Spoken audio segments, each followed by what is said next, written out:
when we talk about the fact that in the last 14 or so years, this country has lost 60,000 factories and millions of good-paying manufacturing jobs. When we put that issue on the table, we begin the discussion, which is long, long overdue, about our trade policies. That's what we have to talk about.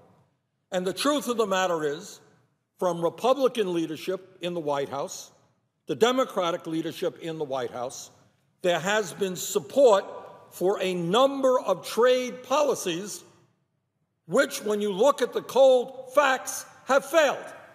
NAFTA has failed. CAFTA has failed. Permanent normal trade relations with China, PNTR, has failed. And over the years, last 30 years, you had Republican presidents, Democratic presidents, continuing to push unfettered free trade agreements, which say to an American worker, guess what? You're now going to be competing against somebody in China who makes $1.50 an hour. And if you don't like it, we're going to move our plant to China. And many companies have done exactly that. Do we think that that is fair? Do we think that's right? I don't. And right now, we're going to be coming up with the Trans-Pacific Trade Agreement, TPP.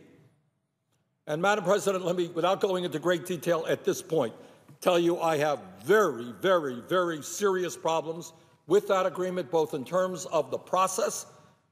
No member of this Congress has been able to walk into the office where these documents, highly complicated legal documents, are held, bring staff in there, copy the information. We're not allowed to do that.